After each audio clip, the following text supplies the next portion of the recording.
कोई क्या कह रहा है, कोई क्या कर रहा है, हमें इससे मतलब नहीं रख करके हम क्या कर रहे हैं इससे मतलब रखना चाहिए। और सदा राधे राधे राधे कृष्ण राधे कृष्ण राधे कृष्ण निरंतर कहते रहना चाहिए। इसी से हम सबकी भलाई है, इसी से हम सबका कल्याण है। केवल राधे कृष्ण राधे कृष्ण। आप सभी भक्तों को जय श्रीमन नारायण।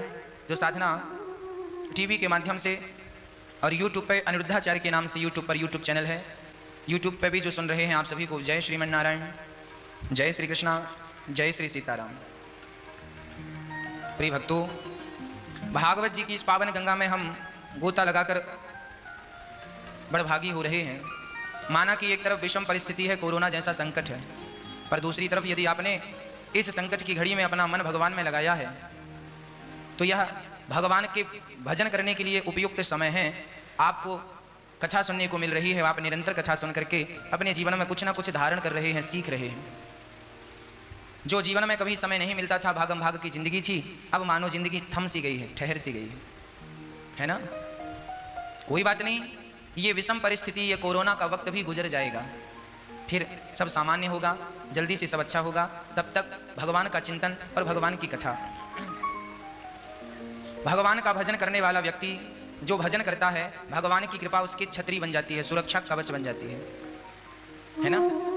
भगवान की कृपा सुरक्षा कवच का काम करती है और आपको आपके जीवन से सारे संकटों से बचाकर आपको आनंद की ओर ले जाती है। प्रिय भक्तों, आज भागवत जी का प्रथम दिवस। भागवत आप नित्य सुन रहे हैं। कोई ये कहे कि महाराज जी बार बार वही। भागवत जितनी बार आप सुनेंगे उतनी बार नयापन आपको प्राप्त होगा। भागवत हमेशा नई सी लगती है, नयापन रहता है। और सदा भागवत श्रवण करने से क्या होता है, सदा सेव्या श्रीमद् भागवती कथा। जब आप नित्य भागवत सुनते हैं तो जैसे एक बार के साबुन लगाने से कपड़े का दाग नहीं जाता, तो बार बार रगड़ रगड़ कर लगाना पड़ता है। उसी तरह जब हम रोज नित्य भगवान की कथाएं श्रवण करते हैं तो कथाओं को श्रवण करने से हमारे जो मन में जन्म जन्म के पापों के दाग लगे थे वो इस कथा के साबुन से, सत्संग के साबुन से, सत्संग के जल से साफ हो जाएगा और आपका मन एकदम निर्मल हो जाएगा। जब निर्मल मन होता है तो भगवान उस मन को चुरा लेते हैं, ईश्वर अपने अधीन कर लेते हैं, है ना। तो भगवान सच्चिदानंद, भागवत 6 अध्यायों की महिमा। फिर भागवत में प्रवेश। व्यास जी महाराज कह रहे हैं, सच्चिदानंद रूपाय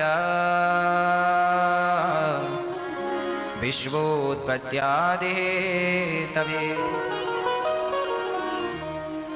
तापत्रय विनाशाय श्री कृष्णाय वयं नुमः। भगवान के स्वरूप के वर्णन से भागवत प्रारंभ होती है। अच्छा देखिए, भगवान सत्य स्वरूप हैं। भागवत जी में लिखा है भगवान सत्य हैं।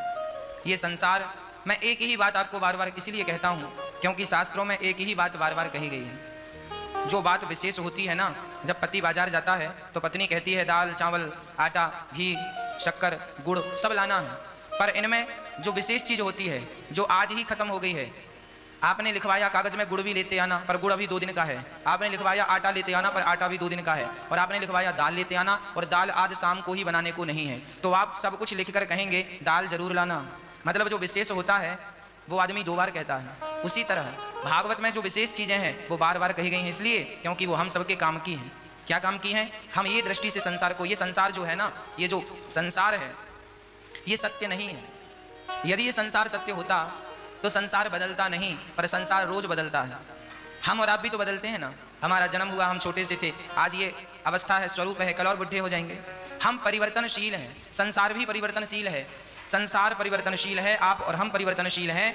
तो हम सभी को इस बात का ध्यान रखना चाहिए कि परिवर्तनशील संसार में रह करके उस अपरिवर्तनशील परमात्मा को याद करना है जो कभी परिवर्तित नहीं होता। इसलिए सदा परमात्मा का चिंतन, संसार में रहकर ईश्वर का अहर्निश चिंतन करते रहें। अब कोई कहे कि क्यों चिंतन करें उन्हीं परमात्मा का, तो उत्तर मिला कि वह सत्य है। इसलिए किसकी पूजा करें, किसकी उपासना करें, क्या करें?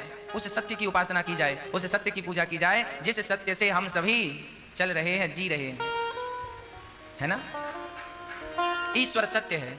शंकर जी से माता पार्वती ने एक बार पूछा कि बताओ प्रभु सत्य क्या है।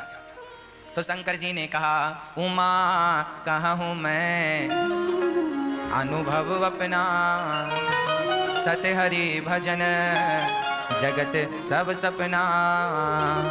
शंकर जी ये बात कह रहे हैं रामचरितमानस में कि हे उमा, हे पार्वती सुनो, सत्य केवल ईश्वर है, सत्य हरि भजन जगत सब सपना।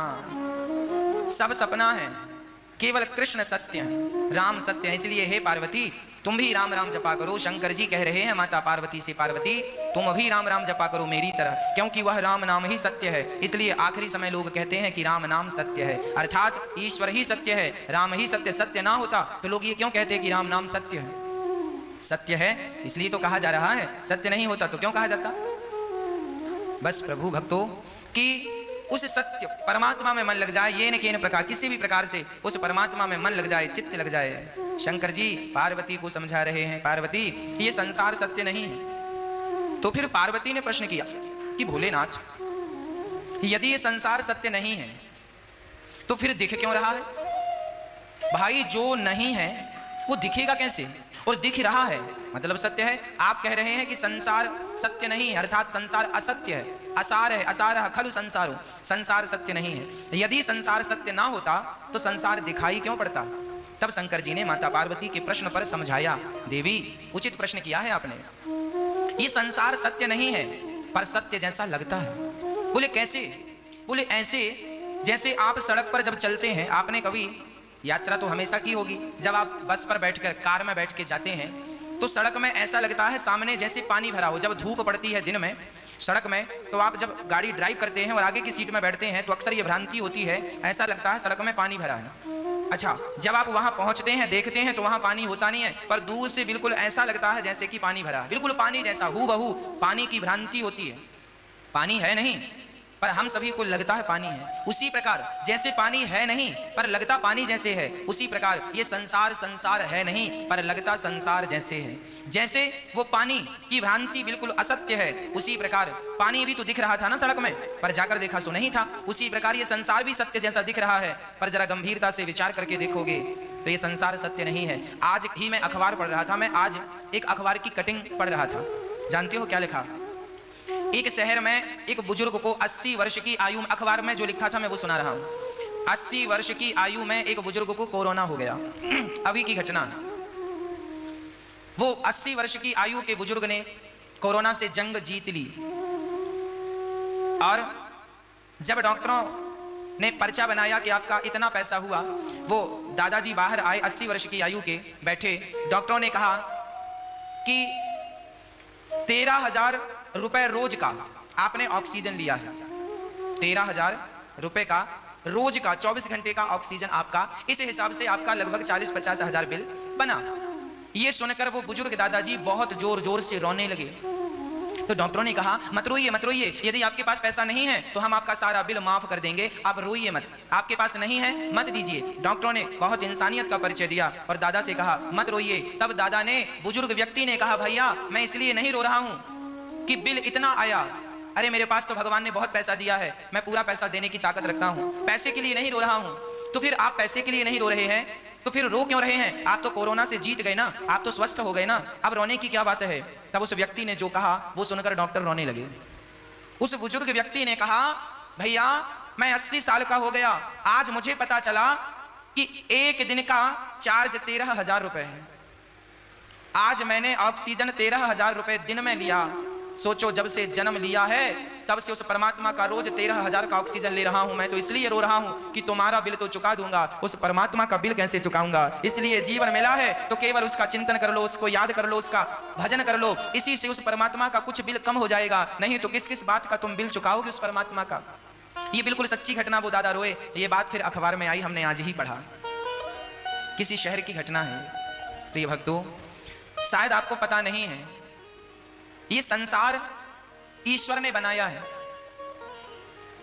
ना, इसलिए बनाया है कि कुछ दिन आप रहकर, भाई आप दिल्ली गए, आपकी जॉब लगी दिल्ली में, आपका कोई काम है कि 1 माह आपको काम करना है दिल्ली में, तो जब आप दिल्ली जाएंगे तो रहने के लिए वहां पर एक घर लेंगे कि नहीं? भले किराए से लें या होटल लें या कंपनी आपकी व्यवस्था करे, पर वहां आपको एक होटल लेनी पड़ेगी या किराए का घर। 1 महीना तो गुजारना है ना साहब। दिल्ली गए हैं आप, बेंगलोर गए हैं, मुंबई, किसी भी शहर में आपको जाना है, तो आप वहां घर लेंगे और लेकर के आप अपना काम करेंगे। आप वहां घर में रहने के लिए नहीं गए, काम करने गए हैं, पर काम करना है तो भी कुछ दिन घर में रहना पड़ेगा, आराम करना पड़ेगा, भोजन करना पड़ेगा, पानी पीना पड़ेगा, सब तो चाहिए। उद्देश्य क्या है? काम। गए किस लिए हैं? काम के लिए। पर जब काम के लिए गए हैं ना, तो वहां पे एक होटल भी मिलेगी आपको, घर भी मिलेगा, पर ये याद रखिएगा, जिस घर में आप रह रहे हैं वो घर आपका नहीं है। आप काम के सिलसिले में 1 माह के लिए गए तो आपने किराए का घर ले लिया 1 महीने के लिए, तो जिस घर में आप रह रहे हैं, जिस कमरे में आप रह रहे हैं, वो आपका नहीं है, पर जितने दिन है आप उसका उपयोग करेंगे। बस इसी तरह ये संसार हमारा नहीं है, ये शरीर हमारा नहीं है। हम कुछ दिनों के लिए काम के सिलसिले में आए हैं, भजन करने के लिए, आत्म कल्याण करने के सिलसिले में परमात्मा ने हमें इस धरती में भेजा है। और भगवान ने ये जो संसार है ना, ये किराए का रूम बना करके दिया है, जाओ बेटा कुछ दिन रह के अपना काम धाम पूरा करके वापसी आना। पर हम इस संसार में आते हैं कुछ दिनों के लिए, और हम संसार में आके इसे अपना मान लेते हैं। इसमें रहते रहते ऐसा लगने लगता है ये मेरा है, ये मेरा है, और यही मेरा मेरा यही दुख का सबसे बड़ा कारण बन जाता है। इसलिए इस संसार में रहकर उस परमात्मा को याद करो जिसने आपको फ्री में ऑक्सीजन दे रखा है। उस परमात्मा का शुक्रिया अदा करो, थैंक यू कहो उस परमात्मा को। बस कृष्ण कृष्ण नाम जप करके जितना भजन कर सकते हो, जितना स्मरण कर सकते हो, उतना करो और परमात्मा का धन्यवाद दो, है ना प्रिय भक्तों। जीवन में दुख कब आता है? आज व्यक्ति कहता है, लोग कहते हैं महाराज जी हम बड़े दुखी हैं। दुख का कारण जानते हैं क्या है?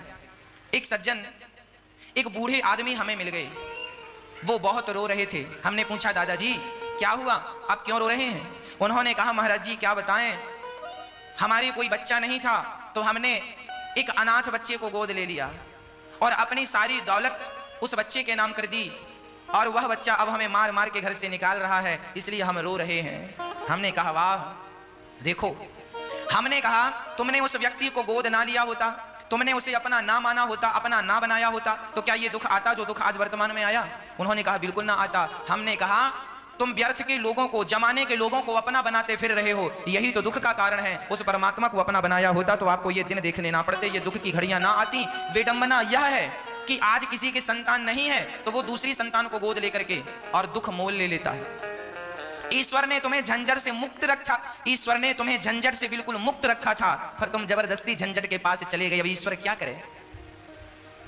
आप संसार के लोगों को अपना बनाएंगे तो दुख नहीं आएगा क्या? इसलिए मीराबाई कहती है कि संसार के लोग मेरे नहीं हैं, मेरे तो गिरधर गोपाल दूसरो ना कोई। हम में और उनमें यही अंतर है, हम संसार के लोगों को अपना मानते फिर रहे हैं और वो भगवान को अपना मानती थी मीरा इत्यादि भक्त। हम आपसे निवेदन यही करते हैं, संसार के लोगों का व्यवहार तो किया जाए पर उन्हें अपना ना माना जाए। अपना मानना ही पाँव में कुल्हाड़ी मारना है और दुख का कारण है। इसलिए भगवान हमारे हैं, भगवान हमारे थे, भगवान हमारे हैं और भगवान हमारे रहेंगे, है ना। ईश्वर हमारे थे, ईश्वर हमारे हैं और वही हमारे रहेंगे। गलती तब होती है जब हम भगवान को छोड़कर संसार के लोगों को अपना अपना कहने लगते हैं। तुम हमारे थे प्रभु जी, तुम हमारे हो, तुम हमारे ही रहोगे, हो मेरे प्रियतम। हम तुम्हारे थे प्रभु जी, हम तुम्हारे हैं, हम तुम्हारे ही रहेंगे, ओ मेरे प्रियतम। तुम हमारे थे प्रभु जी, तुम हमारे हो, तुम हमारे ही रहोगे, ओ मेरे प्रियतम।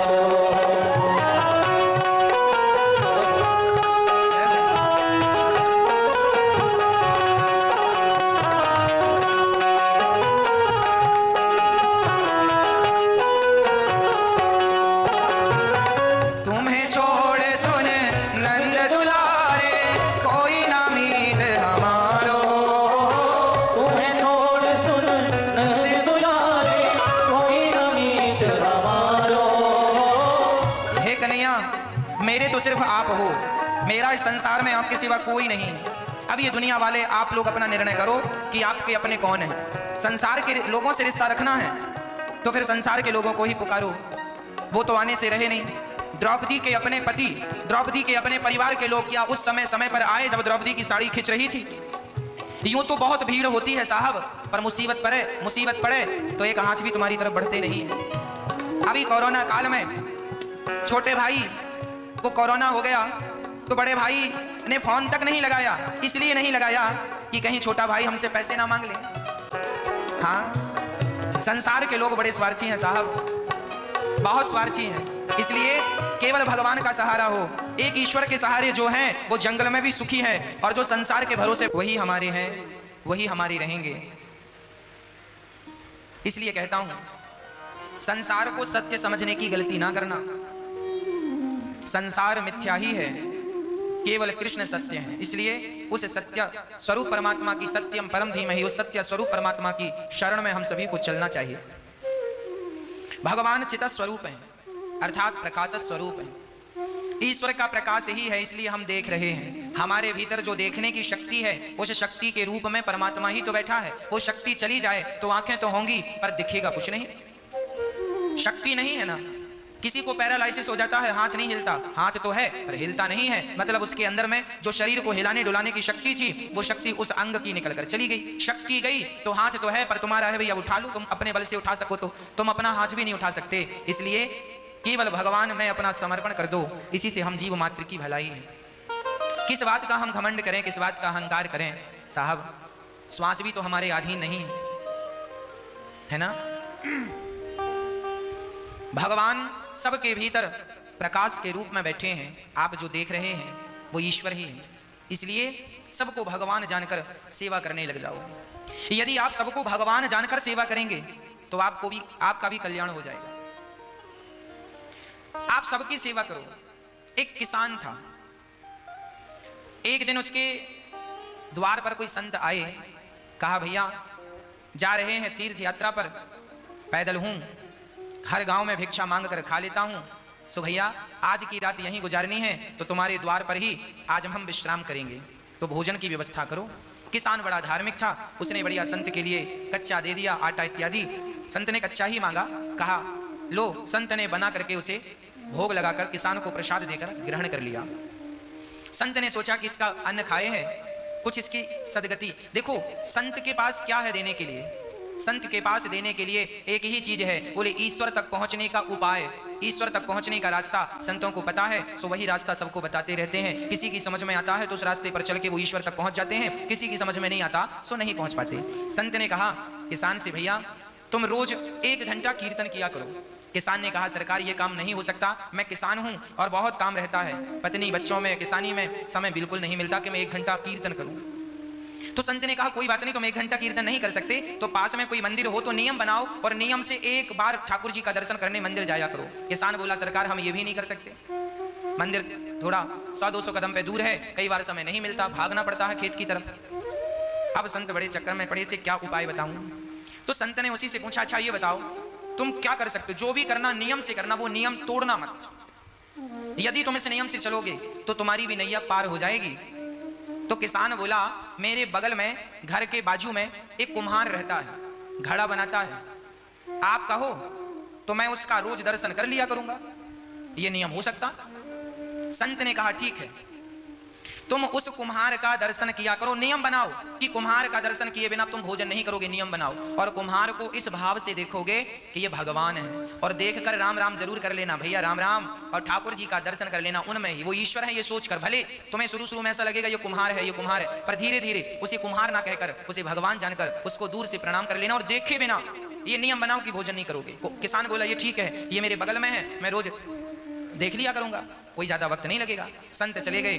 अब वो किसान रोज कुम्हार को देखता और भोजन करता। पत्नी बोलती भोजन तैयार है, बोले अभी आता हूं देखकर। कुम्हार को जाकर देख लेता और भोजन करने बैठ जाता, फिर अपने काम करता। रोज का नियम था उसका। एक दिन उसने कुम्हार को देखा, सो कुम्हार नहीं था। तो कुम्हार की पत्नी से किसान ने कहा क्यों जी तुम्हारे पति कहाँ हैं, कुम्हार भाई कहाँ हैं? बोले वो तो आज मिट्टी खोदने गए हैं। अच्छा किसान मिट्टी खोदने गया, पत्नी बोली किसान की आओ भोजन ठंडा हो रहा है, भोजन कर लो। किसान बोला वो कुम्हार से मैंने आज राम राम नहीं की, भोजन नहीं कर सकता, अभी आता हूँ। तो कुम्हारिन से पूछा वो किस तरफ गया है, बोले फलाने खेत में मिट्टी खोदने गए हैं। तो वो किसान दौड़ा। अच्छा कुम्हार मिट्टी खोद रहा था, तभी अचानक उसको खुदाई करते करते एक सोने का घड़ा मिला, उसमें ढेर सारे सोने के सिक्के भरे थे। अब कुम्हार को सोने का घड़ा मिल गया। अब उसने देखा कि हमें किसी ने देखा तो नहीं, तब तक दौड़ा दौड़ा किसान आ रहा था। और जैसे ही किसान आया तो कुम्हार को देख लिया, और कुम्हार को देखकर किसान वापस जाने लगा। राम राम भैया। कुम्हार को किसान भगवान के रूप में देखता था और राम राम रोज करता था, राम राम। वो किसान जाने लगा। अच्छा कुम्हार को क्या लगा कि इसने देख लिया, तो कुम्हार ने आवाज लगाया भैया रुको। तो किसान ने कहा ना रुकने की जरूरत नहीं है, हमने तो देख लिया। किसान तो ये कह रहा था कि हमने तुम्हें देख लिया, पर कुम्हार को लगा इसने सोने का घड़ा देख लिया। तो फिर आवाज लगाई कुम्हार ने, सुनो देख लिया है सो किसी से कहना मत, आधा तुम रख लो आधा हम रख लेते हैं। तो किसान रुका, बोले किसकी बात कर रहा। किसान गया और जाकर देखा तो दोनों देख के दंग रह गए। ढेर सारा धन उन्हें जमीन के भीतर गड़ा हुआ मिल गया। दोनों ने आपस में बांटकर उस धन से साधु संतों की सेवा स्टार्ट करी। और उस किसान ने पूरी बात बताई कि एक संत को मैंने केवल एक दिन का भोजन कराया, उस भोजन कराने का फल यह है कि उन्होंने मुझे नियम में बांध दिया, और आज उस नियम में बंधने के कारण विधाता ने मेरी सारी दरिद्रता दूर कर दी, मेरा धन धान से घर भर दिया। एक बार किसी भूखे व्यक्ति को भोजन कराने का यह फल है कि देर सवेर ईश्वर तुम्हें धनवान बनाएंगे बनाएंगे बनाएंगे। आप एक नियम बनाओ कि रोज भगवान का कीर्तन करेंगे, रोज भगवान का नाम जपेंगे, बिना नाम जपे बिना कीर्तन किए बिना ईश्वर का दर्शन किए भोजन ग्रहण नहीं करेंगे। ये नियम, जो व्यक्ति नियम से चलता है उसे भगवत प्राप्ति निश्चित होती है। इसलिए नियम जरूरी है जीवन में, संयम और नियम। संयमी बनो, भोग और विलास से मन को हटाओ और ईश्वर के प्रेम के नियम में बंध जाओ। यही है आनंद। जब व्यक्ति आनंद चाहता है तो भगवान की शरण में जाए तो सारा आनंद से उसका जीवन तन मन भर जाए। विश्वोत्पत्त्यादि है, तभी भगवान क्या करते हैं, विश्व की उत्पत्ति पालन और संहार करते हैं। भगवान का काम है विश्व की उत्पत्ति पालन और संहार, है ना। भगवान की शरण में जो है उनका बाल भी मां का नहीं होता। तापत्रय विनाशाय दैहिक दैविक भौतिक तापा, राम राज्य काहू नहीं व्यापा। 3 प्रकार के दुख सबके जीवन में होते हैं। कोई तन दुखी, कोई मन दुखी, कोई धन बिन रहते उदास, थोड़े थोड़े सब दुखी, सुखी राम के दास। कोई तन से दुखी है, कोई मन से दुखी है, कोई धन के बिना परेशान है। आज सब ही दुखी हैं। कोई तन से दुखी, कोरोना तन से ही तो दुखी कर रहा है। कोई तन के लिए परेशान, तन से दुखी है। कोई मन का रोगी है, मन की इच्छाएं अधूरी रह गई तो डिप्रेशन आ गया, मन में बड़ी चिंता है, मन में बड़ी टेंशन है। हमें बड़ा आश्चर्य लगता है तब जब लोग ये कहते हैं महाराज जी हमें बड़ी चिंता है। हमें सुनकर बड़ा आश्चर्य लगता है तब जब लोग ये कहते हैं कि फला व्यक्ति डिप्रेशन में चले गए। मैं बिल्कुल अपनी प्रैक्टिकली बात कर रहा हूं। मुझे बहुत आश्चर्य लगता है जब ये कहते हैं लोग गुरुजी बड़ी चिंता है। मैं आपसे पूछना चाहता हूं, बताइए आपको किस बात की चिंता है? क्या चिंता है आपको? जो हो रहा है क्या वो तुम्हारी मर्जी से हो रहा है? नहीं, ईश्वर की मर्जी से हो रहा है। अच्छा जो कल हुआ क्या वो तुम्हारी मर्जी से हुआ? वो भी ईश्वर की मर्जी से। और कल जो होगा वो भी किसकी मर्जी से? क्या तुम्हारी और हमारी? अरे वो भी विधाता की मर्जी से। जब उसी की मर्जी का हो रहा था, उसी की मर्जी का हो रहा है और उसी की मर्जी का होना है, तो तुम किस बात की चिंता कर रहे हो भैया? क्यों दुबले हो रहे हो चिंता कर करके? क्या चिंता है? जो होना है वो होके रहेगा। चिंता मत करो, परमात्मा का चिंतन करो। नेगेटिविटी मिटा दो। नेगेटिव जो सोच है आपकी, नकारात्मकता है, समाप्त कर दो। सदा पॉजिटिव रहा करो, सकारात्मक रहा करो। हम चिंता क्यों करें? क्या हमारे सोचने से, हमारी चिंता करने से क्या कोई समाधान निकलता है? यदि निकलता है तो हम चिंता करें। जो व्यक्ति चिंता कर रहा है इसका अर्थ यही है कि उसे विधाता पर, भगवान पर भरोसा नहीं है। यदि भरोसा होता तो आप चिंता ना करते, आप चिंतन करते। हे नाथ, होगा वही जो मेरे परमात्मा को, मेरे कृष्ण को मंजूर होगा। जो होना है होके रहेगा, तो आप समर्पण उनमें कर दो। क्यों चिंता कर रहे हो? सब बढ़िया होगा। आप तो केवल प्रसन्नता से ईश्वर का दर्शन करो, उनका नाम जपो, सब अच्छा होगा। होंठों पे मुस्कान बनाए रखो। मैं आपसे निवेदन करूं, एक संकल्प हम सबको लेना चाहिए, सदा प्रसन्न रहने का संकल्प लेना चाहिए। सदा प्रसन्न रहो। सच्चिदानंद रूप आया, ईश्वर आनंद के स्वरूप हैं। एक बात बताओ, जो भक्त सदा मुस्कुराता रहता है, प्रसन्न रहता है, भगवान उस पर जल्दी प्रसन्न हो जाते हैं। एक मैया वृंदावन आई और ठाकुर जी लड्डू गोपाल जी खरीदने के लिए दुकान गई। तो लड्डू गोपाल जी की दुकान में जाकर दुकानदार से कहा, भैया वो वाले ठाकुर जी दो, वो वाले कृष्ण दो। दुकानदार ने कहा, वैसे ही तो ये हैं, इनको क्यों नहीं लेती हो मैया?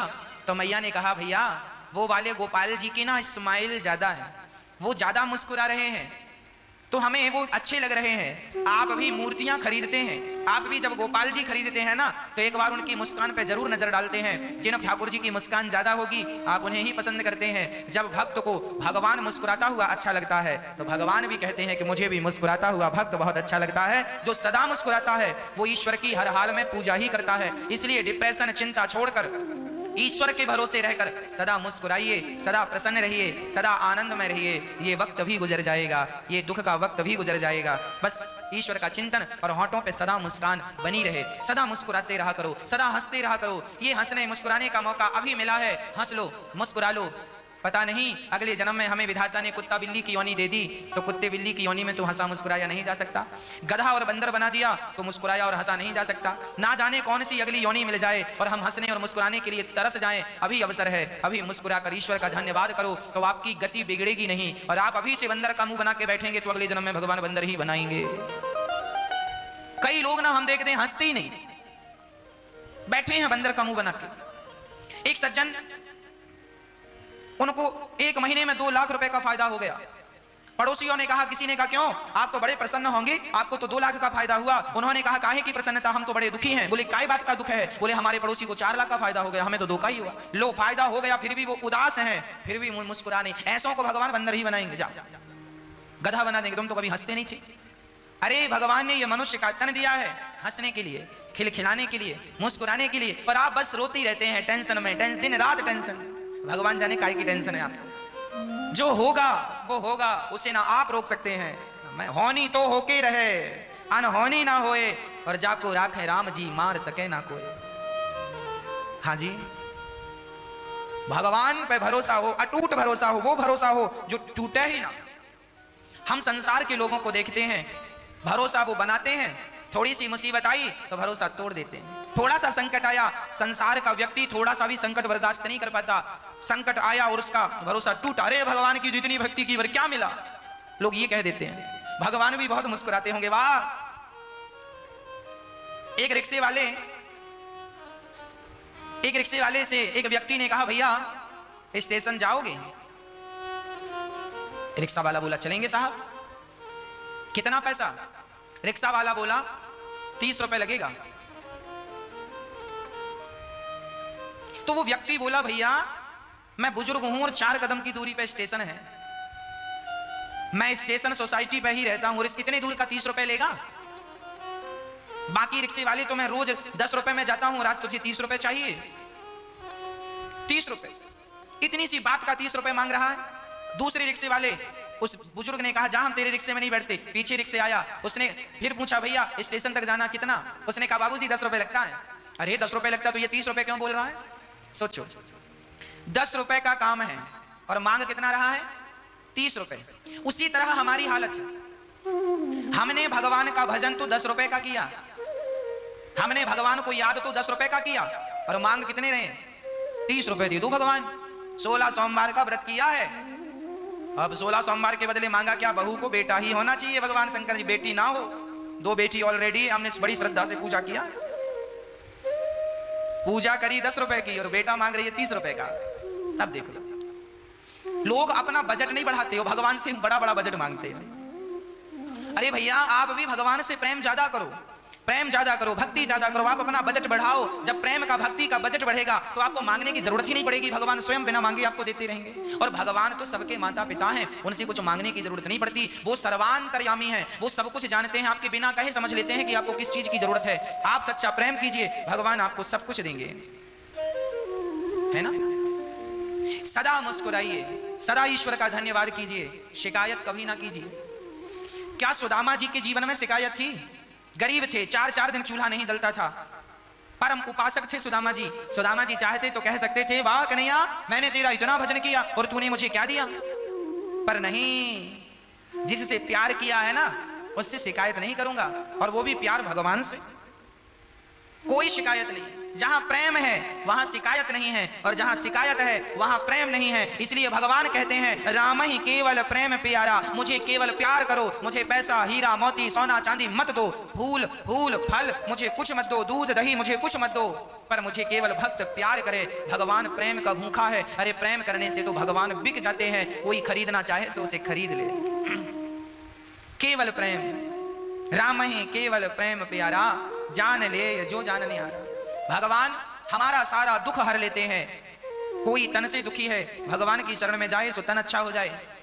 एक सज्जन हमसे बोले, गुरुजी ये बात लगभग 2 वर्ष पुरानी है, 2-2.5 वर्ष पुरानी बात हम आपको कह रहे हैं। एक सज्जन ने हमसे कहा, महाराज जी बुजुर्ग थे, उन्होंने कहा कि डॉक्टर ने हमसे कह दिया था कि अब आपका जीवन पूरा होने को है, कभी भी प्राण निकल जाएंगे। तो उन्होंने कहा जब कभी भी प्राण निकल जाएंगे तो हॉस्पिटल से छुट्टी कर दो। उन्होंने कहा घर जाइए। अब वो घर आ गए। वो दादाजी कथा सुनने आए और पर्सनल हमसे मिले, और उन्होंने कहा, महाराज जी 3 साल पहले डॉक्टर ने कहा था कि तुम्हारा शरीर कह रहा है कि कभी भी प्राण निकल जाएंगे, पर महाराज जी देखो मैं भगवान की कथाएं निरंतर सुनता था, कीर्तन निरंतर करता था, तो आज 3 साल हो गए, अभी मैं स्वस्थ हूँ, काम भी कर लेता हूँ। डॉक्टर कह रहे थे कभी भी तुम मर जाओगे, और 3 साल से मैं स्वस्थ हूँ, काम कर रहा हूँ। डॉक्टरों के हिसाब से तो मैं मर गया हूँ, अब तो भगवान की दी जिंदगी को आनंद से जी रहा हूँ, इसलिए जो जिंदगी है उन्हीं के नाम कर दी है मैंने जिंदगी। हाँ जिंदगी अब तो मेरी तेरे नाम सावेरे, जिंदगी अब तो मेरी तेरे नाम सावेरे। बची हुई जिंदगी भगवान के नाम कर दो। जब हम जिंदगी भगवान को सौंपते हैं, उनके नाम कर देते हैं, उनकी चिंता है। इसलिए कोई तन दुखी, कोई मन दुखी, कोई धन बिन रहते उदास, थोड़े थोड़े सब दुखे, सुखे राम के दास। कोई तन से दुखी, कोई मन से, कोई धन के बिना। सुखी कौन? जो भगवान के भरोसे हैं। जो भगवान के भरोसे हैं वो बहुत सुखी हैं। इसलिए भरोसा किसका? केवल कृष्ण का भरोसा। मुझे और किसी के भरोसे की जरूरत नहीं है, किसी के भरोसे की चाहत नहीं है, भरोसा केवल कृष्ण का है। ऐसे भगवान जो हमारे समस्त दुखों का नाश करते हैं, ऐसे भगवान को, श्री राधा सहित कृष्ण को, श्री कृष्णाय वयम नुमः, ऐसे भगवान को हम हृदय में बसाते हैं।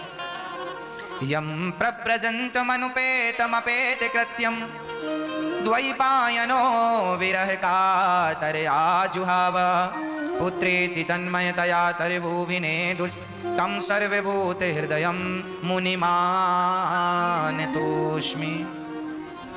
श्री सुखदेव भगवान का जन्म हुआ और जन्म लेते ही सुखदेव जी सन्यासी हो गए। ऐसे सुखदेव भगवान को नमस्कार करते हैं। 88,000 ऋषि बैठे हैं नैमिषारण्य में, और 88,000 संतों के बीच में सूत जी आए, तो सूत जी का खड़े होकर सारे संतों ने अभिवादन किया और सूत जी से कहा, महाराज हमें कथा सुनाओ। सूत जी ने कहा, आप हम सबका सम्मान खड़े होकर क्यों करते हैं? बोले, धन्य वृद्धा बल वृद्धा आयुर्वृद्धास्तथैव च, ते सर्वे विज्ञान वृद्धाश्च किंकरा शिष्य किंकरा। कोई धन में बड़ा हो तो धनवान कहलाता है, बल में बड़ा हो तो बलवान कहलाता है, आयु में बड़ा हो तो आयुवान कहलाता है, पर जो ज्ञान में बड़े हैं वो सबसे बड़े माने जाते हैं। आपकी आयु 20 वर्ष की है और आप ज्ञान में सर्वश्रेष्ठ हैं, इसलिए आप पूजनीय हैं, आप वंदनीय हैं। आपको हम वंदन करते हैं, आपका स्वागत करते हैं। सौनक आदि ऋषियों ने सूत जी से कहा, हमें यह बताओ कि हमें कृष्ण की प्राप्ति कैसे हो। ऐसी कथा सुना दो सूत जी जिससे भगवान मिल जाए। देखिए, जब भी कोई संत मिले तो उनसे भगवान को पाने का ही कोई मंत्र लीजिएगा, भगवान को पाने का ही कोई रास्ता पूछिएगा। कोई सांसारिक बातें मत कीजिएगा साधु संतों से। ये सांसारिक तुच्छ विषय, संसार का तुच्छ सा सुख, इसके पीछे भागने वाला जीवन भर भागे तो भी दुखी ही रहता है, और कोई भगवान के लिए 10-20 कदम रख ले तो उसका कायाकल्प हो जाता है। सूत जी ने कहा, सुनो, अब हम तुम्हें ऐसी कथा सुनाते हैं जो देवताओं को भी दुर्लभ है। एक बार देवराज इंद्र अमृत का घड़ा लेकर सुखदेव जी के पास आए और कहने लगे कि आप राजा परीक्षित को भागवत सुना रहे हैं, तो आप राजा परीक्षित को स्वर्ग का अमृत पिला दें और हमें भागवतामृत पिला दें, भागवतामृत। क्वा, तब सुखदेव भगवान ने कहा, क्वा सुधा क्वा कथा लोके क्वा कांचः क्वा मणिर्महान् ब्रह्मरातो विचार्य एवं तदा देवांजहासः। अच्छा, इंद्र ने बड़े बहाने से कहा। अच्छा, लोग ना बड़ा बहाना बना, कई बार ना कुछ काम बहाने से हो जाता। एक बार एक घर में ना पति पत्नी थे और उनके यहाँ अचानक एक मेहमान आ गए। मेहमान आ तो गए पर अब वो मेहमान जाने का नाम ही नहीं ले रहे। अब पति पत्नी बड़े परेशान, अरे राम राम राम, दिन भर खाता है, हम लोग 5-5 रोटी खाते हैं, 10-10 खाता है, तो जाता ही नहीं। अब पति पत्नी ने विचार किया, अब कैसे कहें मेहमान है, कैसे कहें कि जाओ, कहा भी तो नहीं जाता कि चले जाओ, कोई घर से कैसे भगाएगा। पत्नी पति दोनों ने विचार किया, अब क्या करें। बोले एक काम करो, झगड़ा करते हैं नकली बहाना बनाने के लिए। तो ठीक है, कल शुरू करते हैं। हाँ, अब तो आज रात हो गई, कल की प्लानिंग हुई। उन्होंने सवेरे होते ही झगड़ा किया। पत्नी बोली, सुनो जी, मैं जा रही हूँ मायके, अब मैं भोजन नहीं बनाऊंगी, जब देखो डांटते रहते हो। पड़ोस वो मेहमान बाहर बैठे सुन रहे थे।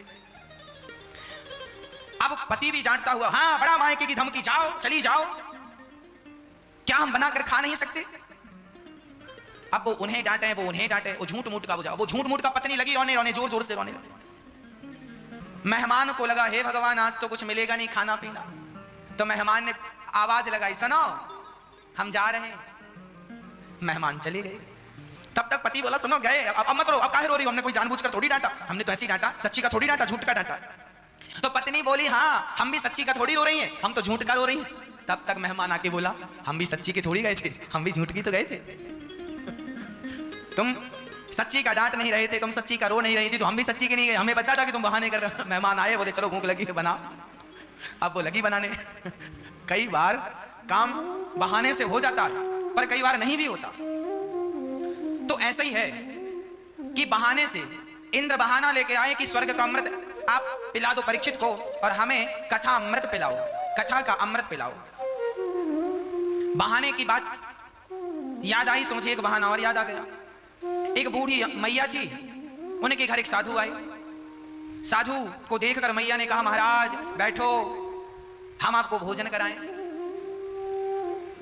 भोजन कराएं। संत बोले, हाँ हाँ हम तब तक पूजा कर रहे हैं, आप भोजन बनाओ। अब वो बूढ़ी माँ बड़े प्रेम से वो बहुत बढ़िया भोजन बनाए और भोजन बना के संत को कहा बैठो। अब संत ने कहा ठीक है, हम बैठ गए। मैया ने थाल में सब कुछ, दाल चावल खीर सब्जी पूरी रोटी सब बनाया था, सब परोसा। पर बेचारी पापड़ परोसना भूल गई। पापड़ भी बनाया था पर चूल्हे के पास ही पापड़ रखा, अब इतना परोसा तो बेचारी भूल गई। और अब वो महात्मा खाते खाते उनकी नजर पापड़ पे गई। अब वो खा रहे हैं सब, पर बार बार उनका ध्यान पापड़ में है कि पापड़ भी मिल जाता, पर कहें कैसे कि पापड़ दे दो। तो उन्होंने बहाने से कहा, मैया आज हम आ रहे थे ना तो एक बड़ा सांप मिला। अच्छा कितना बड़ा सांप था? बोले ज्यादा बड़ा नहीं था, यहां से हमारी थाली से लेके वो पापड़ की थाली तक, इतना बड़ा सांप था। अब मैया ने पलट, अरे महाराज हम तो पापड़ देना भूल गए। हाँ हाँ मैया दे दो। अब उसने पापड़ दिया। इनका काम बहाने से बन गया पर उस बेचारी का काम बहाने से नहीं बना, मेहमान गए ही नहीं। इंद्र का भी काम बहाने से बन जाता पर ज्यादा ही अहंकार में कह दिया कि हम अदला बदली करने आए हैं। सुखदेव जी ने कहा यह व्यापार नहीं, ये तो प्यार की बात है। हाँ यदि प्रेम है तो प्रेम से सब मिल जाएगा और प्रेम नहीं है तो बिना प्रेम के क्या मिलेगा। इंद्र से कहा तुम प्रेमी बनकर आते तो हम, सुखदेव जी कह रहे हैं, हम तुम्हें सुना देते कथा, पर तुम सौदागर बनकर आए हो। ये कथा प्रेमियों की तो है पर ये कथा सौदागरों की नहीं है। इंद्र को वहां कथा नहीं सुनाई गई। जब 7 दिन में कथा सुनकर परीक्षित का उद्धार हो गया तब तराजू बांधी। एक पलड़े पर इंद्र ने भागवत जी को रखकर दूसरे पलड़े पर स्वर्ग के सुखों को रखकर तौल कर देखा तो भागवत का पलड़ा सबसे भारी था। भागवत जी का पलड़ा सबसे भारी था। इंद्र अहंकार बस हाथ जोड़कर बोले, प्रभु क्या हमसे कोई अपराध हो गया? तब भागवत से भगवान प्रकट होकर बोले, इंद्र हम कोई सामान्य पोथी नहीं है, कृष्ण ही भागवत है और भागवत ही कृष्ण है। इंद्र का अहंकार नष्ट हुआ और इंद्र भगवान की शरण में गए। तब से उन्हें पता चला कि स्वर्ग के सुख से भी बड़ा सुख भागवत का सुख है। आप जो भागवत सुन रहे हैं, यह भागवत सुनने का जो सुख है ये स्वर्ग से भी श्रेष्ठ है। स्वर्ग का अमृत कोई पी ले तो स्वर्ग मिलेगा, पर भागवत की कथा का अमृत कोई कथा अमृत कोई पी ले तो उसे स्वर्ग नहीं भगवान का धाम प्राप्त होगा। गोलोक धाम, वैकुंठ धाम, स्वर्ग से वैकुंठ श्रेष्ठ है। तो भगवान मिल जाते हैं कब?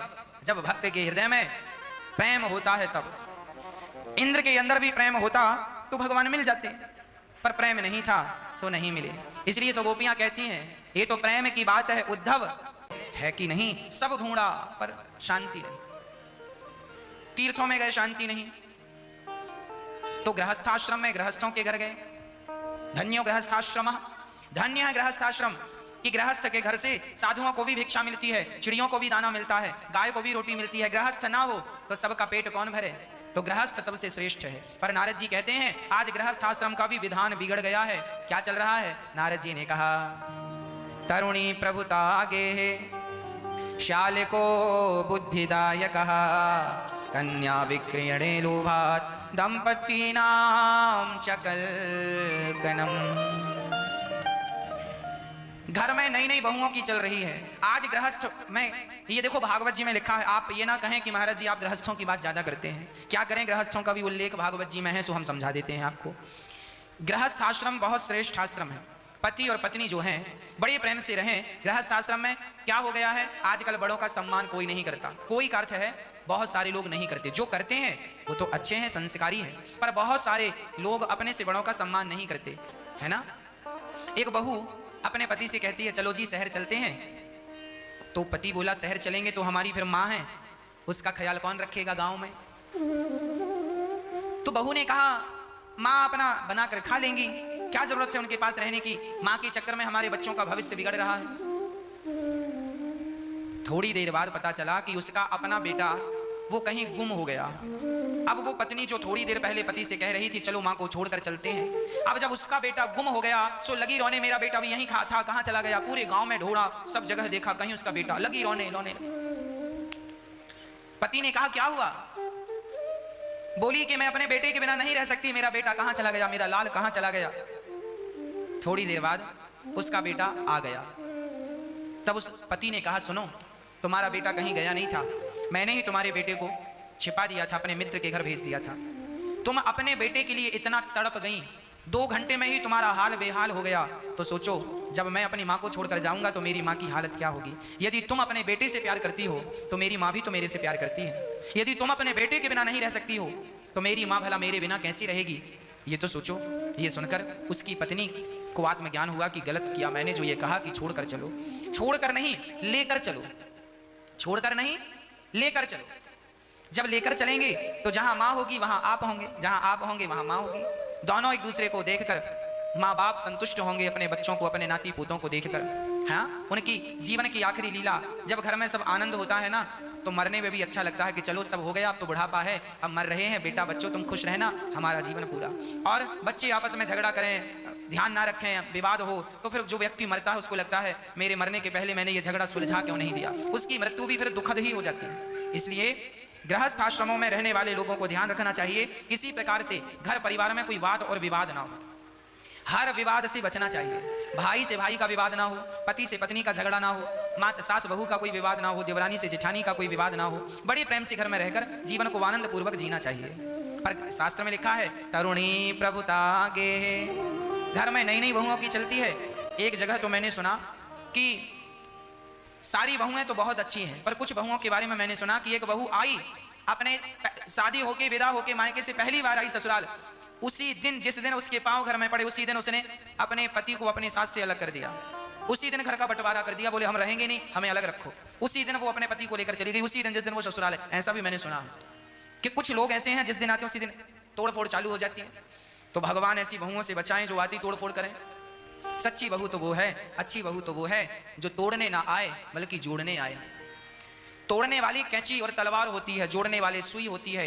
एक दर्जी था, वो कैंची से कपड़ा काटता और कैंची पांव के नीचे दबाता और सुई से बटन लगाता और सुई को पगड़ी में सजाता। एक छोटे से बच्चे ने बहुत देर तक ये दृश्य देखा और कहा बाबा आप अपने कैंची को पांव के नीचे रखते हैं, सुई को पगड़ी के ऊपर, ऐसा क्यों? तब उस दर्जी ने कहा बेटा ये कैंची काटने का काम करती है, तोड़ने का काम करती है, इसलिए हम इसे पांव के नीचे दबाते हैं, और सुई सदा जोड़ने का काम करती है, इसलिए अपने पगड़ी पे अपने माथे पे सजाते हैं। बस जो जोड़ने वाला होता है वो माथे पे पलकों पे बिठाने लायक होता है, जो जोड़ने वाला है पलकों पे बिठाने के लायक है, जो तोड़ने वाला है वो पांव में ही दबाने के लायक है।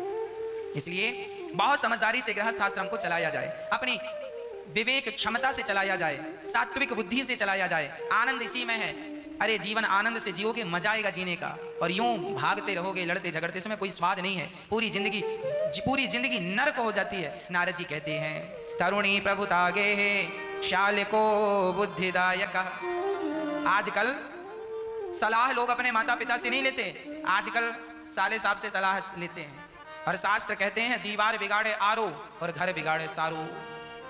दीवार में ज्यादा अलमारी काट लोगे तो दीवार कमजोर पड़ जाएगी, और घर में ज्यादा साले साहब का इंटरफेयर रहेगा तो घर भी कमजोर पड़ जाएगा। इसलिए सालों से सावधान। धृतराष्ट्र ने भी एक साला घर पे ही रखा था। क्या नाम था साले का? शकुनी। धृतराष्ट्र ने साले को घर में रखा तो साले ने, मामा जी ने सत्यानाश कर दिया, है ना। इसलिए सारे साले ऐसे नहीं है, हम सबको नहीं कहते, पर इतिहास उठाकर देखेंगे तो मामा, चाहे आप शकुनी मामा ले लो, सुनना मैं सारे युगों की घटना सुनाऊंगा। शकुनी मामा ले लो, शकुनी मामा कौरवों के लिए खतरनाक, भांजों का सर्वनाश कर दिया ना। कंस मामा ले लो, भगवान कृष्ण को ही मारने लगे सगे भांजे को। माहिल मामा भी एक प्रसिद्ध हुए हैं। और इस कलयुग में बाहुबली पिक्चर में कौन से मामा है? कटप्पा मामा। कटप्पा नहीं मार दिया बाहुबली को। इसका मतलब भैया ये देखो पिक्चर भी बन गई ना। हम ये नहीं कहते सारे मामा खतरनाक हैं, पर कटप्पा जैसे मामा कब पीछे से तलवार डाल दें कोई भरोसा नहीं भैया। कटप्पा जैसे मामाओं से भी बचने की जरूरत है, और शकुनी जैसे मामाओं से तो बहुत दूर रहने की जरूरत है। ये तो जुआ खिलाने वाले मामा है। तो भैया कुसंग से बचिएगा कि निवेदन ये है। मामा अच्छे भी होते हैं। मामा तो माँ मतलब डबल माँ का प्यार जहां मिलता है, माँ का डबल प्यार जहां मिले वो मामा है, माँ। पर जीवन में हमेशा गुरुजनों से, माता पिता से सलाह लेनी चाहिए। ये शास्त्रों का वचन है, उस पर आप अमल करें तो अच्छा है। नारद जी कहते हैं आज घर में झगड़ा चल रहा है, मैं तीर्थों में गया, शांति नहीं, तब मैं वृंदावन चला गया। नारद जी कह रहे हैं। नारद जी बोले मैं सारे वृंदावन देखा, वहां मुझे एक यमुना के तट पर एक सुंदर सी कन्या बैठी थी, बूढ़े बूढ़े दो पुरुष लेटे थे। मैंने देखा पुरुष लेटे हैं, मैंने पूछा देवी तुम कौन हो? उस स्त्री ने अपना पता बताया। अहम भक्ति ऋतिख्याता एमऊ में तनयो मदऊ ज्ञान वैराग्य नामानऊ काल योगे न जर जरऊ। महाराज मेरा नाम भक्ति है। अच्छा भक्ति हो तुम? हाँ। अच्छा भक्ति हो तो ये बताओ ये तुम उदास क्यों हो? महाराज जब से कलयुग आया है ना तब से हमारे ये बच्चे बूढ़े हो गए हैं, ज्ञान और वैराग्य। अच्छा बूढ़े हो गए क्यों? क्योंकि कलयुग आ गया। नारद जी बोले हम अभी दूर करते हैं। गीता सुनाई, वेद पुराण सुनाए, पर ज्ञान वैराग्य और भक्ति का दुख बिल्कुल दूर नहीं हुआ। तब नारद जी ने भगवान से प्रार्थना की प्रभु इनका दुख कैसे दूर होगा? देवी तुम कहां से हो? उत्पन्ना द्रवणे साहम वृद्धिम कर्णाटके गता क्वचित क्वचिन महाराष्ट्रे गुर्जरे जीर्णताम गतः। मैं द्रविड़ देश में उत्पन्न हुई, कर्नाटक में पली बढ़ी, और महाराष्ट्र में मुझे कहीं कहीं सम्मान मिला, गुजरात में तो मैं बुढ़ी हो गई। भक्ति महारानी हृदय में उत्पन्न होती है, कानों से कथा सुनने से भक्ति बड़ी होती है, और भजन के बिना समय व्यतीत हो जाए तो भक्ति महारानी बूढ़ी हो जाती है ना। और भजन मिलता रहे तो भक्ति भगवान, जैसे दिया में तेल डालने से दिया सदा जलता रहेगा, उसी प्रकार कीर्तन भजन भगवान से जुड़े रहने से आपके हृदय की भक्ति सदा जवान रहेगी, और नहीं तो भक्ति बुद्धि होकर के सो जाएगी। लोगों के अंदर भक्ति है पर बूढ़ी भई पड़ी है। लोग ना कथा सुनते हैं ना कीर्तन करते हैं, जो सुनते हैं उनकी भक्ति जवान है, वो बड़े आनंद से अपना जीवन यापन कर रहे हैं। नारद जी बोले ठीक है मैं तुम्हारे दुख का कोई उपाय ढूंढ कर लाता हूं। नारद जी सारे तीर्थों में गए। जब बद्रीनाथ पहुंचे तो वहां 4 संत मिल गए, और चारों संतों ने कहा कथम ब्रह्मन् दीन मुखः कुतश्चिंतातुरो भवान त्वरितं गम्यते कुत्र कुतश्चागमनम तव। बताइए आपके आने का उद्देश्य क्या है? नारद जी ने कहा सनकादियों से महाराज भक्ति ज्ञान वैराग्य मूर्छित हैं, बताओ उनका दुख कैसे दूर होगा? सनकादियों ने कहा ये सनकादि ब्रह्मा जी के पुत्र हैं, कहा कि आप उन्हें भागवत की कथा सुनाओ। अच्छा भागवत कथा सुनाएंगे तो दुख दूर कम होगा? दुख दूर होगा। हाँ। नारद जी ने कहा मैंने गीता सुनाई, मैंने वेद और पुराण सुना दिए, तो क्या भागवत सुनाना जरूरी है? संतों ने कहा वेद पुराण और गीता ये सब इन्हीं का सार सार भागवत जी में है। सर्व वेदेतिहासानां सारम सारम समुद्धृतम, सबका सार भागवत में है। जैसे दूध में घी तो है, पर घी को आप निकाल कर और उसे खाएं तो दूध से ज्यादा शक्तिशाली घी है। दूध से पूरी नहीं बनती पर घी से पूरी बन जाती है, जबकि दूध से ही घी निकलता है। उसी तरह जैसे दूध से निकला घी दूध से ज्यादा शक्तिशाली है, उसी प्रकार ग्रंथों से वेद पुराणों से निकली भागवत उन सबसे ज्यादा शक्तिशाली है। भागवत श्रवण करने वाले का निश्चित उद्धार होता है, निश्चित कल्याण होता है। कोई कितना भी बड़ा पापी भागवत सुने उसका निश्चित कल्याण होगा। ये मानवः पापकृतस्तु सर्वदा सदा दुराचाररता विमार्गिगाः क्रोधाग्निदग्धः कुटिलाश्च कामिनः सप्ताह यज्ञेन कलौ पुनन्ति ते। कितना भी बड़ा पापी हो भागवत से मुक्ति होगी। तब कहा ठीक है। तो हरिद्वार में सनकादियों की 4 आसन लगाई गई और कथा स्टार्ट हुई। सदा सेव्या श्रीमद्भागवते कथा यस्याः श्रवण मात्रेण हरिश्चित्तं समाश्रये। भागवत कितनी बार सुननी चाहिए? बार बार सुननी चाहिए। जीवन में भागवत 1 बार नहीं, 2 बार नहीं, बार बार सुनते रहो। जितनी बार सुनेंगे उतनी बार आपका कुछ नयापन लगेगा, उतनी बार आप सुन के अपने हृदय को पावन करेंगे, पवित्र करेंगे। नारद जी की बात, सनकादियों की कथा सुनकर भक्ति महारानी प्रकट हो गई। महाराज मेरा सारा दुख दूर हो गया भागवत सुन करके। नारद जी दंग रह गए, भागवत से दूर हो गया। ताता थैया करके नाचने लगी, अच्छा, और कीर्तन करने लगी। भक्ति सुतौ तौ तरुणौ गृहीत्वा प्रेमई के रूपा सहसा विरासे। श्री कृष्ण गोविंद हरे मुरारी नाथेति नामानि मुहुर्वदन्ति। श्री कृष्ण गोविंद हरे मुरारी हे नाथ नारायण वासुदेव। बोलो श्री कृष्ण गोविंद हरे मुरारी हे नाथ नारायण वासुदेव। श्री कृष्ण गोविंद हरे मुरारी हे नाथ नारायण वासुदेव। ये कीर्तन भक्ति महारानी का बनाया हुआ कीर्तन है। ये कीर्तन जब कोई करता है ना तो भक्ति महारानी बड़ी प्रसन्न होती है। इसलिए हमें रोज चलते फिरते उड़ते बैठते खाते पीते सोते जागते बस कहना चाहिए। सनकादियों से नारद जी ने कहा, महाराज कोई पुण्यात्मा भागवत सुन के तर जाए तो आश्चर्य नहीं। जिसने जीवन भर पाप किया है क्या ऐसा पापी तरेगा? बोले हाँ। ये मानवः पापकृतस्तु सर्वदा सदा दुराचारता विमार्गिकाः क्रोधाग्नि दग्धः कुटिलाश्च कामिनः सप्ताह यज्ञेन कलौ पुनन्ति। कितना भी बड़ा पापी क्यों ना हो उसका उद्धार भागवत से हो जाएगा। अच्छा, किसी का हुआ? हाँ, एक धुंधकारी नाम का दुष्ट था। वो अपने पिता को बहुत मारता था। धुंधकारी के पिता आत्मदेव जी को जब बेटा नहीं हुआ ना तो वो एक संत के पास गए, कहा महाराज बेटा दो। संत ने कहा बेटे के चक्कर में ना पड़ो, रोना पड़ेगा। उन्होंने बात नहीं मानी और संत से कहा बेटा ही चाहिए। तो एक फल दे दिया संत ने, बोले पत्नी को खिलाना, भगवान चाहेंगे तो बेटा ही होगा। आत्मदेव जी ने पत्नी को फल दिया धुंधली को, पर पत्नी ने खाया नहीं, गौ माता को खिला दिया। और उसकी बहन को बच्चा हुआ तो उसका बच्चा खरीद कर कहने लगी ये मेरा बेटा है। नाम रखा धुंधकारी। गाय ने फल खाया तो गाय को भी एक सुंदर बच्चा हुआ, नाम रखा गौकर्ण। गौकर्ण पंडितो ज्ञानी धुंधकारी महाखला। दुष्ट बना धुंधकारी और बड़े ज्ञानी बने गौकर्ण जी। बड़े उत्तम कोटि के ज्ञानी गौकर्ण जी महाराज बन गए। भक्तों, हुआ यही कि श्री आत्मदेव जी को एक दिन धुंधकारी ने बहुत मार लगाई लाठियों से। पैसे दो, पैसे दो। जीवन भर माँ बाप बच्चों को पैसा देते हैं, जीवन भर सारी संपत्ति देते हैं, और फिर भी बच्चे माँ बाप से कहते हैं तुमने हमारे लिए क्या किया? क्या किया तुमने हमारे लिए? बेटा तुम्हारी जेहवा पर कीड़े क्यों नहीं पड़ गए उस टाइम जब तुम अपने माँ बाप से ये कह रहे थे कि तुमने हमारे लिए क्या किया?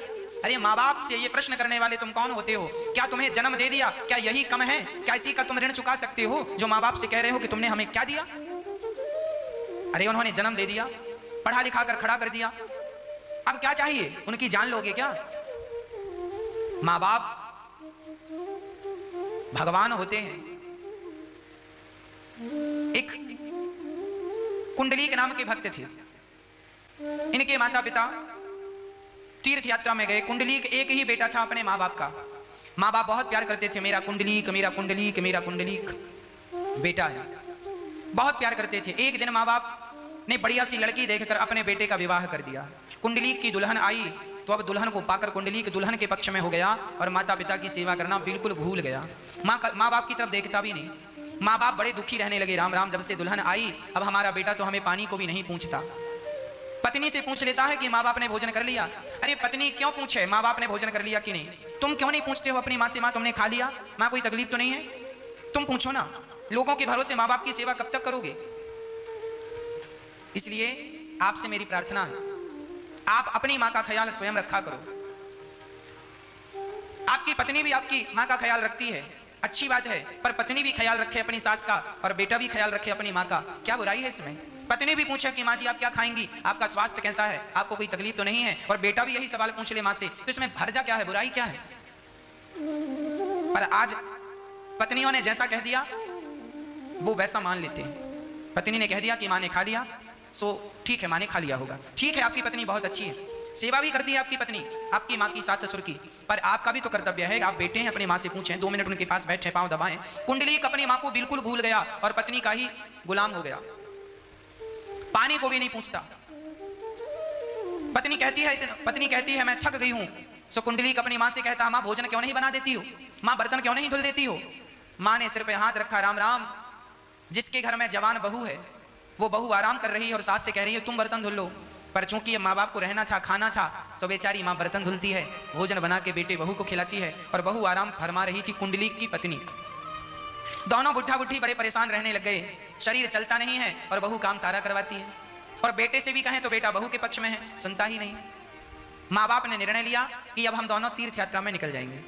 दोनों पति पत्नी ने कहा, अपनी बहू और बेटे को एक दिन बुलाया, कहा बेटा कुंडलीक, अब तुम प्रसन्न रहना बेटा, अपनी पत्नी के साथ खुश रहना, अब हम जा रहे हैं और सदा भगवान की सेवा में रहेंगे, अब हम वापस नहीं आएंगे, आप दोनों बड़े प्रेम से रहना, खूब भजन करना भगवान का, सुखी रहना, हम सबका आशीर्वाद है। दोनों बुढ़ा बुढ़ी पति पत्नी तीर्थ यात्रा पे चले गए। तभी कुंडलीक की पत्नी ने कहा, सुनो जी, जब हमारा विवाह हुआ था तो माँ जी ने सुंदर सा माला सोने का हार पहन रखा था, रानी हार, वो तो माँ ने दिया नहीं, और तीर्थ यात्रा पे जाने लगी, लगता है माँ अपने झोले में सोना दबा कर ले जा रही है। तो पति को कहा जाओ, वो भी पत्नी का गुलाम था एक नंबर का, स्त्री लंपट। बोला ठीक है, बोले जाओ माँ का पीछा करो, जहां सो जाए सोने का बैग चेक कर लेना, जरूर सोना मिलेगा, लेकर आ जाना, माँ को जाने देना। कुंडलीक बोला बिल्कुल। अब माँ बाप चले, पीछे पीछे पीछा कर रहा है चुपके चुपके कुंडलीक। माँ बाप चलते चलते यात्रा उनकी काशी पहुंच गई। बहुत सारे लोग उस यात्रा में थे, ये भी सम्मिलित हो गए थे, बूढ़े माता पिता, बैलगाड़ियों का जमाना था, सो बैलगाड़ी से यात्राएं चल रही थी। इनका जत्था काशी पहुंचा, गंगा के किनारे। ये दोनों बुढ़ा बुढ़ी पति पत्नी बड़े प्रेम से माँ गंगा का दर्शन करके जो प्रसाद मिल गया, सो प्रसाद पाकर रात्रि को विश्राम कर रहे थे, दोनों घाट पर ही सो रहे थे। तभी कुंडलीक ने देखा कि इनका झोला आज थोड़ा दूर रखा है। कुंडलीक गया और झोले की चैन खोला, तब तक उसने देखा गंगा जी से एक सुंदर सी स्त्री निकल रही है, वो गंदे से कपड़े पहनी है, और वो आकर के कुंडलीक के माता पिता के सामने खड़ी हो गई। उनके माता पिता सो रहे हैं और वो स्त्री खड़ी है। तो कुंडलीक ने देखा और आश्चर्य से पूछा, देवी आप कौन हैं? उस स्त्री ने कहा, बेटा लोग मुझे गंगा मैया कहते हैं। अच्छा आप गंगा मैया हैं, तो आपने अभी तो कपड़े गंदे पहन रखे थे और मेरे माँ बाप के सामने आते ही आपके कपड़े स्वच्छ हो गए, सुंदर कपड़े हो गए, आपका रंग भी साफ हो गया, ऐसा क्यों? तब गंगा मैया ने कहा, बेटा जब से तुम यहाँ आए हो ना, तब से मैं गंदी हो गई हूँ, और तुम्हारे धर्मात्मा माता पिता जो कि भगवान से अत्यधिक प्यार करते हैं, दोनों तुम्हारे माता पिता भगवान के बड़े भक्त हैं, जब भक्तों का दर्शन मैं करती हूँ तो मेरे भी पाप धुल जाते हैं। और तुम जैसा बेटा जो अपने माँ बाप पर संदेह करता है, सेवा नहीं कर रहे हो, तुम माँ बाप पर संदेह कर रहे हो, तुम जैसे नालायक बेटा जब गंगा में पांव रखते हैं तो तुम जैसों का स्पर्श करते ही मैं गंदी हो जाती हूँ, और जब भक्त का दर्शन करती हूँ सो मैं पवित्र हो जाती हूँ, सो तुम्हारे माँ बाप का दर्शन करके मैं पवित्र हो गई।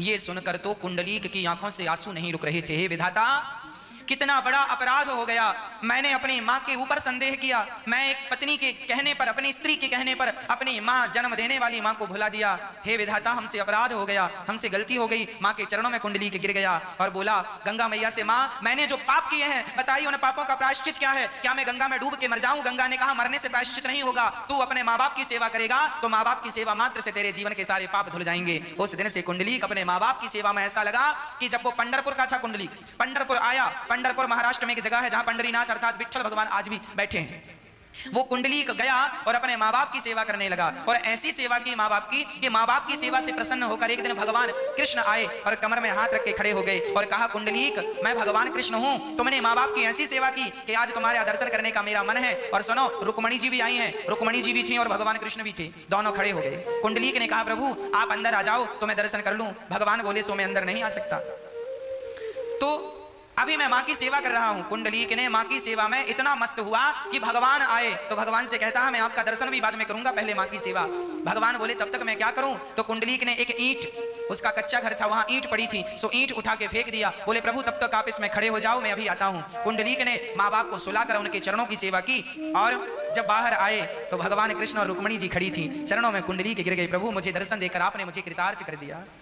कुंडलीक ने कहा, अभागे हैं वो लोग जो अपनी माँ की सेवा नहीं करते। अरे माँ बाप की सेवा से देखो भगवान के दर पे जाना नहीं पड़ा, भगवान खुद चल करके आ गए। भगवान ने कहा, बेटा कुंडलीक मैं तुम्हारी सेवा से, माता पिता की सेवा से अत्यधिक प्रसन्न हूं, बोले तुम्हें क्या चाहिए? कुंडलीक ने कहा, सरकार आप बस यूं ही खड़े रहकर कलयुग के भक्तों का पाप हरते रहिए, उन्हें सद्बुद्धि देते रहिए, उनका कल्याण करते रहिए, हमारे और आपके लिए खड़े रहिए। तब से भगवान कुंडलीक के कहने पर आज भी पंढरपुर में पंडरीनाथ कमर में हाथ रख के विट्ठल भगवान आज भी खड़े हैं। बोलिए विट्ठल भगवान की, पंडरीनाथ भगवान की। तो एक बेटा अपने माँ बाप की सेवा करके वो भगवान को भी वश में कर सकता है। इसलिए हर बेटे को माँ बाप की सेवा करनी चाहिए। इसलिए ये दास अनिरुद्ध गौरी गोपाल वृद्धाश्रम में बूढ़ी माओं की सेवा करता है। जो बच्चे अपने माँ बाप को घर से निकाल देते हैं, ऐसे माताओं की सेवा ये दास अनिरुद्ध करता है। ऐसे हाथ जोड़कर कहते हैं, आपको जितना प्रसाद लेना है आप पेट भर के लीजिए। घर में बच्चे हैं, बूढ़े हैं, उनके लिए भी लेकर जाइए और आसपास के लोगों को भी बताएं कि आएं और प्रसाद ग्रहण करें। यहाँ अन्य क्षेत्र हजारों की संख्या में लोग प्रसाद ग्रहण कर रहे हैं। आपके सहयोग से, मात्र एक छोटे से योगदान से सोचिए कितने लोगों को, जरूरतमंदों को पेट भर रोटी मिल रही है। इससे बड़ा भी कोई पुण्य है क्या? नहीं। फुटपाथ पर साधु संत रहते हैं। यहाँ दोनों टाइम अभी अन्न क्षेत्र चल रहा है, सुबह भी अन्न क्षेत्र चलता है और रात्रि को भी अन्न क्षेत्र चलता है। रात्रि को भी बहुत सारे लोग प्रसाद, जो फुटपाथ पर रहने को मजबूर हैं, वो प्रसाद लेते हैं, सुबह भी और रात्रि को भी। दोनों टाइम अन्न क्षेत्र चलता है। साथ ही अन्य क्षेत्र के साथ साथ जो फुटपाथ पर साधु संत रहते हैं, उन साधु संतों को भी भोजन मिले। भोजन तो मिल ही रहा है, उनको रहने की जगह मिले। तो संत निवास बनाने का मेरे मन में संकल्प जागा है कि इन सभी संतों को सिर पे छाया हो। इन संतों को पेट भर भोजन तो मिल ही रहा है, इन संतों की सेवा बड़े प्रेम से इनके सिर पे छाया हो, इनका बिस्तर हो, तकिया हो। अभी फुटपाथ पर रहते हैं, ना ओढ़ने का कुछ होता है, ना बिछाने का कुछ होता है। फुटपाथ पर ही जीवन यापन करते हैं।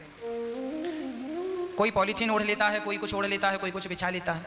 इन संतों की सेवा यदि हम कर सकते हैं तो एक संत निवास बनाकर इन संतों को बड़ी प्रेम से रहने की जगह दी जाए, ऐसा मेरे मन का भाव है। आप भी इन सभी संतों के लिए संत निवास में 1 गज, 2 गज, 5 गज भूमि का सहयोग कर सकते हैं। प्रिय भक्तों, धुंधकारी ने जब अपनी मां को मारा तो मां, पिताजी तो चले गए, गौकर्ण जी ने ज्ञान दिया। गौकर्ण जी ने ज्ञान देते हुए कहा, देहे स्थिमान से रुधिरे भीमतिम त्यजत्वम जाया सुतादिषु सदा ममतां विमुञ्च पश्यानिशं जगदिदं क्षणभङ्गनिष्ठं वैराग्यरागिरसिको भवभक्तिनिष्ठः। गौकर्ण जी ने देखा कि उनके भाई ने उनके पिता को, अर्थात धुंधकारी ने आत्मदेव जी को मारा है। आत्मदेव जी रो रहे हैं। तब गौकर्ण जी ज्ञान दे रहे हैं, पिताजी आप क्यों रो रहे हैं? इसलिए ना कि आपके पुत्र ने मारा है, आपने उसे अपना बना रखा है। हमारी मृत्यु हमें रोज मार रही है, पुत्र भी मारता है, मृत्यु भी मारती है। पिताजी मोह में ना उलझिए, ये बेटा बेटी, ये परिवार का मोह ना पालिए। तुम कहते हो बेटे ने मारा, तुम कहते हो बेटे और पत्नी ने धोखा दिया। धोखा तो तुम्हारा शरीर भी देगा। क्या ये शरीर पर भी तुम्हारा अधिकार है? जब शरीर पर ही तुम्हारा अधिकार नहीं है तो हम किस पे अपना अधिकार जमाएं? श्री गौकर्ण जी के ज्ञान से आत्मदेव जी का अज्ञान मिटा, उन्होंने आत्मकल्याण किया। धुंधकारी अपनी मां को मारता है और मां कुएं में कूद करके आत्महत्या कर लेती है। बेटे जब अपनी मां को सताते हैं, मारते हैं, दुत्कारते हैं। यहाँ गौरी गोपाल वृद्धाश्रम में ऐसी माताएं हैं जो बताती हैं, आपने भी सुना कि कुछ बच्चों ने उन्हें मारा, कुछ बहुओं ने मारा, तो कुछ बच्चों ने रोटी भोजन तक पेट भर के नहीं दिया। तब वो माँ भागकर फिर गौरी गोपाल वृद्धाश्रम में आई और ये दास अनिरुद्ध उन सभी माताओं की सेवा करता है। उन सभी माताओं की सेवा हम इसलिए करते हैं क्योंकि माँओं की सेवा करना, किसी का सहारा बनना, यही हमारा धर्म है। और हम तो सिर्फ अपने धर्म का पालन कर रहे हैं, आप लोग भी इस धर्म के पालन से जुड़ रहे हैं। प्रिय भक्तों, धुंधकारी एक वैश्या के चक्कर में पड़कर 5 वैश्याओं से उसने संबंध स्थापित किया और 5 वैश्याओं का पेट भरने के लिए धुंधकारी पाप करता, चोरी करता, ना जाने क्या क्या करता। उन 5 वैश्याओं ने धुंधकारी का गला दबा करके मार डाला। जो व्यक्ति पापी होता है उसकी मृत्यु भी ऐसे ही होती है। जब धुंधकारी मारा गया तो प्रेत बना। जो अपनी माँ को मारता है, पिता पर अत्याचार करता, ऐसे लोग मरकर प्रेत योनि में पहुंच जाते हैं। जैसे मनुष्य योनि होती है ऐसे प्रेत योनि होती है। भूत और प्रेत बनना पड़ता है।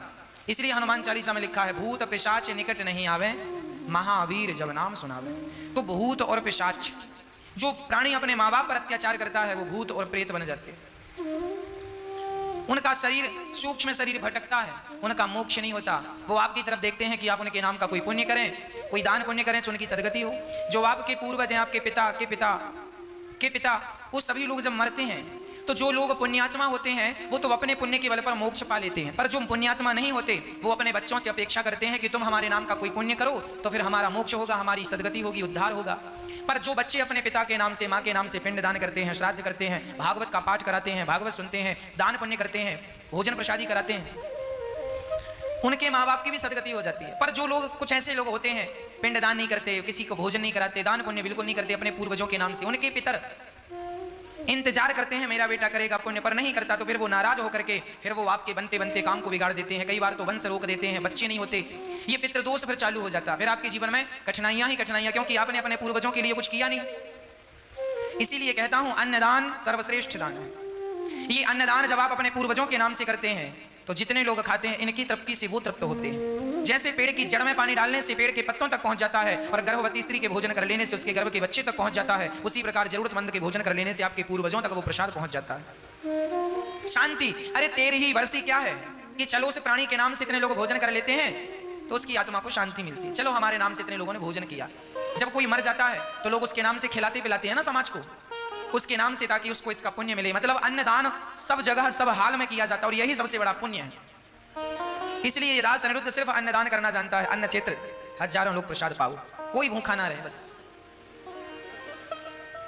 धुंधकारी प्रेत बन के भटका, तब गोकर्ण जी ने उनके नाम से भागवत कराई और जब भागवत सुनी तो धुंधकारी संपूर्ण 7 दिवस की भागवत सुन के 7 गांठ के बांस में जाकर बैठा। पहले दिन की कथा से बांस की पहली ग्रंथि खुली, दूसरे दिन की कथा से दूसरी, तीसरे दिन की कथा से तीसरी। ये गांठों का खुलना क्या है? जब हम भगवान की भक्ति करते हैं तो हमारे अंदर की भी गांठें, काम की, क्रोध की, लोभ की, मोह की, अज्ञान की, मत्सरता की गांठें खुल जाती हैं। और जब आप बिल्कुल निर्विकार हो जाते हैं, सारी गांठें खुल जाती हैं, काम, क्रोध, लोभ, मोह सब नष्ट हो जाता है, तब जाकर के भगवान की प्राप्ति हो जाती है। एक विमान आया, धुंधकारी विमान पर बैठ के गए, उनकी सदगति केवल कथा के बल पर हो गई। भागवत ने उनको सदगति प्रदान की। धुंधकारी जैसे पापी का उद्धार हुआ। गोकर्ण जी ने दूसरी बार भागवत जी का आयोजन किया तो भगवान ने गोकर्ण जी को हृदय से लगाया, सबकी सदगति हुई। चींटी ने भी एक शब्द कान से सुनना, उसकी भी सदगति हो गई। नारद जी प्रेम से झूमने लगे। सनकादियों ने कहा देखो भागवत से पापी की मुक्ति हुई, संपूर्ण भागवत हुई। नारद जी वीणा लेके नाचने लगे, भगवान उस कथा में प्रकट हो गए। श्रोता वक्ता का निरूपण हुआ। श्रोता कैसे हो? कथा के जो केवल श्रोता कथा सुने वो सच्चे श्रोता है, जो भगवान से प्रेम करें वो सच्चे श्रोता। वक्ता कैसे? विरक्ता, विरक्तो वैष्णवो विप्रो वेद शास्त्र विशुद्धीकृत। वक्ता विरक्त होना चाहिए, आसक्त ना हो। विरक्तो वैष्णवो, वैष्णव भगवान का भक्त होना चाहिए और जात का ब्राह्मण होना चाहिए वक्ता। विप्रो, ब्राह्मण से ही कथा श्रवण करना चाहिए, है ना? ये जो अधिकार है, ब्राह्मण ही वेद पढ़ के औरों को पढ़ाएं, समझाएं, ये एक परंपरा रही है, उसका हमें निर्वहन करना चाहिए। भगवान की कथा सुनाने वाला भक्त ब्राह्मण हो, धर्मनिष्ठ हो और अपनी बात समझाने में कुशल हो, वेद पुराणों के अनुसार बात को समझाकर लोगों के अंदर के अज्ञान का हरण कर ले, ऐसा वक्ता होना चाहिए। साथ ही नारद जी झूम झूम के नाचने लगे, भगवान वहां प्रकट हो गए। सभी संतों ने आकर भगवान का पावन दर्शन किया। जन्माद्यस्य यतोऽन्वयादितरतश्चार्थे सुवेज्ञः स्वराट् तेने ब्रह्म हृदयादिकवये मुह्यन्ति यात् सूरयः तेजो वारिमृदां यथा विनिमयो यत्र त्रिसर्गो मृषा धाम्ना स्वेन सदा निरस्तिकुहकं सत्यं परं धीमहि। जन्म आदि यस्य जन्माद्यस्य, भागवत जी का प्रथम श्लोक कहता है सत्यम परम धीमहि। हम उस सत्य का ध्यान करते हैं, हम उस सत्य की वंदना करते हैं। वो सत्य कैसा है? बोले जन्म आदि यस्य जन्माद्यस्य, जो परमात्मा हम सभी को जन्म देने की सामर्थ्यता रखते हैं, सृष्टि उत्पन्न करते हैं, पालन और संहार। ऐसे भगवान जो स्वराट हैं, ऐसे भगवान जो तेजोमय हैं, ऐसे भगवान जो कण कण में व्याप्त हैं, ऐसे भगवान को नमस्कार करते हैं। धर्मः प्रोजित कयितवोत्र परमो निर्मत्सराणां सतां वेद्यं वास्तवमत्र वस्तु शिवदं तापत्रयोन्मूलनम्। श्रीमद्भागवते महामुनिकृते किं वा परैरीश्वरः सद्योरद्यवरोध्यते प्रकृतिभिः शुश्रूषुभिस्तत्क्षणात्। जो भागवत श्रवण करने का केवल मन बना